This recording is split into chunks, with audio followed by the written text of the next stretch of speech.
بسم اللہ الرحمن الرحیم۔ حضور صلی اللہ علیہ وسلم کے چچا حضرت حمزہ کو شہید کرنے والا وحشی بن حرب جب حضور صلی اللہ علیہ وسلم کے سامنے آیا تو حضور صلی اللہ علیہ وسلم نے ان کے ساتھ کیا معاملہ کیا۔ آج کی ویڈیو میں ہم حضرت حمزہ رضی اللہ تعالیٰ عنہ کے شہادت کا واقعہ اور وحشی بن حرب کے قبول اسلام کا واقعہ بیان کریں گے۔ ناظرین، نبی کریم صلی اللہ علیہ وسلم کے حقیقی چچا تھے۔ ابو لہب کی باندی صوبیہ نے آپ صلی اللہ علیہ وسلم اور حضرت حمزہ رضی اللہ تعالیٰ عنہ دونوں کو دودھ پلایا تھا۔ اس بنا پر آپ رضی اللہ تعالیٰ عنہ نبی کریم صلی اللہ علیہ وسلم کے رضائی بھائی بھی تھے۔ آپ رضی اللہ تعالیٰ عنہ نبوت کے دوسرے سال مسلمان ہوئے۔ آپ رضی اللہ تعالیٰ عنہ کے قبول اسلام کا واقعہ بہت ایمان افروز ہے، جس کی تفصیل یہ ہے کہ آپ رضی اللہ تعالیٰ عنہ کمال کے تیر انداز اور نشانہ باز تھے۔ شکار کھیلنا زندگی کا اہم مشغلہ تھا۔ ایک مرتبہ حسب معمول شکار کھیل کر گھر واپس آئے تو باندی نے خبر دی کہ تمہارے بھتیجے محمد صلی اللہ علیہ وسلم کو ابو جہل نے آج بہت برا بھلا کہا۔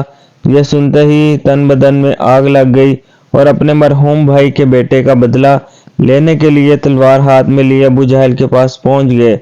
ابو جہل قریش کی ایک جماعت میں بیٹھا ہوا تھا۔ پہنچتے ہی اس کے سر پر اس قدر زور سے کمان ماری کہ سر زخمی ہو گیا اور کہا کہ تو محمد صلی اللہ علیہ وسلم کو گالی دیتا ہے، میں خود ان کے دین پر ہوں، اور خبردار کرتے ہوئے بولے آئندہ کبھی ایسی حرکت نہ کرنا۔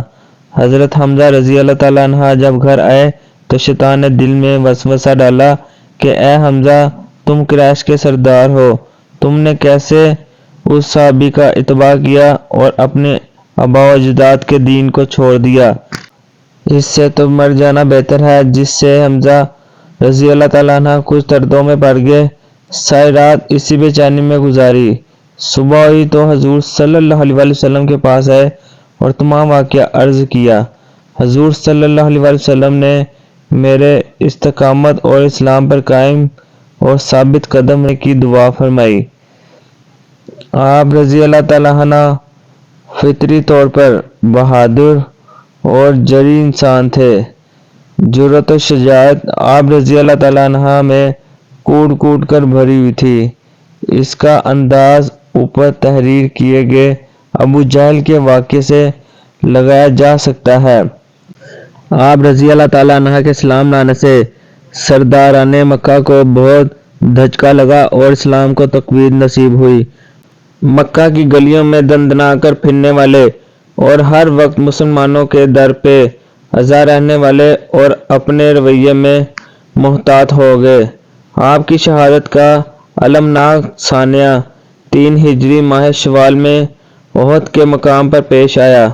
آپ رضی اللہ تعالیٰ عنہ کو حضرت وحشی رضی اللہ تعالیٰ عنہ، جو اس وقت تک اسلام نہ لائے تھے اور کافروں کی طرف سے لڑ رہے تھے، نے قتل کیا۔ اس کا واقعہ صحیح بخاری باب قتل حمزہ رضی اللہ تعالیٰ عنہ میں حضرت وحشی رضی اللہ تعالیٰ عنہ کی اپنی زبانی مذکور ہے۔ کہتے ہیں میں جبیر بن معطم کا غلام تھا اور جبیر کے چچا تیمہ بن عدی کو جنگ بدر میں حضرت حمزہ رضی اللہ تعالیٰ عنہ نے قتل کر دیا تھا۔ میرے مالک جبیر نے مجھ سے کہا کہ اگر میرے چچا کے قاتل حمزہ کو قتل کرو تو تم آزاد ہو۔ میں چھوٹے نیزے کو پھینک کر مارنے میں ماہر تھا۔ میں غزوہ احد میں ایک چٹان کے پیچھے چھپ کر بیٹھ گیا اور موقع کی طاق میں رہا۔ میرے سامنے حضرت حمزہ رضی اللہ تعالیٰ عنہ نے صبا بن عبد العزی نامی کافر کو تلوار کے ایک ہی وار میں قتل کر دیا۔ میں انتظار میں رہا۔ وہ میری زرہ میں آ گئے اور میں نے ان کی طرف نیزہ پھینک کر مارا جو ان کی ناف کے نیچے لگا اور جسم کی دوسری طرف سے نکل گیا۔ اس شدید ضرب کے باوجود حضرت حمزہ رضی اللہ تعالیٰ عنہ نے ہمت کی اور چلنا شروع کر دیا، لیکن ابھی چند ہی قدم چلے تھے کہ گر گئے اور جہاں میں شہادت نوش کر گئے۔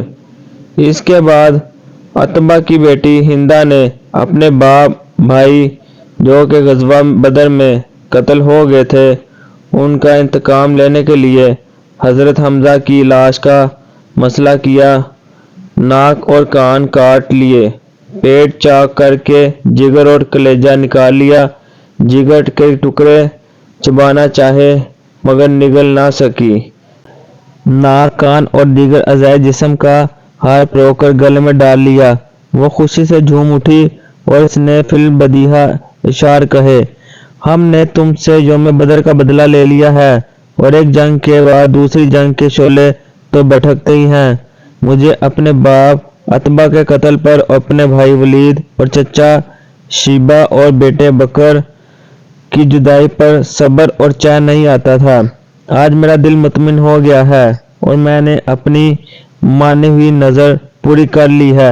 اے وحشی، تو نے میرے سینے کا غم دور کر دیا ہے اور میرے دکھوں کا مداح اور مہیا کر دیا ہے۔ وحشی کے احسان کا شکر ساری عمر کے لیے میرے اوپر واجب ہو گیا ہے، جو کہ میں ہمیشہ ادا کرتی رہوں گی۔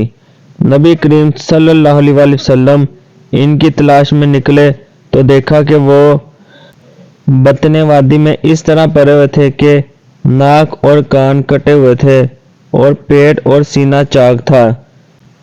یہ دل سوز منظر دیکھ کر آپ صلی اللہ علیہ وآلہ وسلم آپ دیدہ ہو گئے اور فرمایا: تم پر اللہ کی رحمت ہو، تم بڑے سخی اور صلح رحمی کرنے والے تھے۔ اگر مجھے صفیہ کی پریشانی کا خیال نہ ہوتا تو میں تمہیں اسی حالت میں چھوڑ دیتا تاکہ درندے اور پرندے تمہیں کھاتے اور قیامت کے دن تم انہی کے پیٹ سے اٹھتے۔ خدا کی قسم، اگر اللہ نے مجھے کافروں پر غلبہ دیا تو میں تمہارے بدلے میں 70 کافروں کا مسئلہ کروں گا۔ اس موقع پر قرآن کریم کی آیت نازل ہوئی جس میں آپ صلی اللہ علیہ وآلہ وسلم کو یہ حکم دیا گیا کہ ایک تو صبر کریں اور دوسرا جتنی تم پر زیادتی کی گئی ہے صرف اتنا ہی انتقام لیں، اس سے زیادہ نہ لیں۔ چنانچہ حکم الہی کے سامنے سر تسلیم خم کرتے ہوئے آپ صلی اللہ علیہ وآلہ وسلم نے 70 کفار کو قتل کرنے کا ارادہ ترک فرما دیا۔ اس موقع پر نبی کریم صلی اللہ علیہ وآلہ وسلم نے انہیں سید الشہداء کا خطاب دیا۔ فتح مکہ کے بعد جب لوگ فوج در فوج اسلام میں داخل ہونے لگے اور تمام قبائل و فوج کی صورت میں بارگاہ رسالت میں حاضر ہو کر حلقہ بگوش اسلام ہونے لگے تو وحشی نے بھی حاضر خدمت ہو کر اسلام قبول کرنے کی خواہش ظاہر کی۔ نبی کریم صلی اللہ علیہ وآلہ وسلم ان کے اسلام قبول فرما لیا۔ صحابہ کرام رضی اللہ تعالیٰ عنہ نے اس دریا دلی اور وسعت ظرفی پر معتجب ہو کر عرض کیا: یا رسول اللہ صلی اللہ علیہ وآلہ وسلم، یہ تو آپ کے غم بزرگوار کا قاتل ہے۔ آپ صلی اللہ علیہ وآلہ وسلم نے ارشاد فرمایا: اس کو چھوڑ دو، کیونکہ 1000 کافروں کو قتل کرنے سے زیادہ پسندیدہ بات میرے نزدیک یہ ہے کہ ایک شخص مسلمان ہو جائے۔ پھر آپ صلی اللہ علیہ وآلہ وسلم نے ان سے کہا کہ مجھے بتاؤ تم نے کس طرح میرے چچا کو قتل کیا تھا۔ انہوں نے بادل خواستہ سارا واقعہ سنایا، جسے سن کر نبی کریم صلی اللہ علیہ وآلہ وسلم کی آنکھیں ایک بار پھر چچا کی یاد میں اشکبار ہو گئیں۔ اس کے بعد وحشی نے فرمایا کہ تمہارا اسلام قبول ہے، لیکن اگر ہو سکے تو میرے سامنے نہ آیا کرو، تمہیں دیکھ کے چچا کا صدمہ تازہ ہو جاتا ہے۔ وحشی اس کے بعد جب بھی مجلس میں حاضر ہوتے تو پس پشت بیٹھتے اور یہی فکر میں رہتے کہ اس کا کوئی کفارہ کروں۔ وحشی کہتے ہیں: میں نے یہ طے کر رکھا تھا کہ جس طرح حضور صلی اللہ علیہ وآلہ وسلم کے چچا کو قتل کر کے انہیں غم پہنچایا ہے، اسی طرح آپ صلی اللہ علیہ وآلہ وسلم کے کسی دشمن کو قتل کر کے انہیں راحت پہنچاؤں گا۔ اپنے اس مشن کی تکمیل کے لیے وہ موقع کی طاق میں رہے۔ آخر وہ دن آ ہی گیا جب ان کی یہ دیرناک خواہش پوری ہو گئی۔ ہوائیوں کے مسلمہ کذاب نے دعویٰ نبوت کر دیا۔ انہوں موقع پا کر اس پر نیزہ پھینکا اور اس کا کام تمام کر دیا۔ نیزہ بھی وہی ناف کے نیچے مارا جہاں حضرت حمزہ رضی اللہ تعالیٰ عنہ کو مارا تھا، تاکہ قتل کی مکافات پوری ہو جائے۔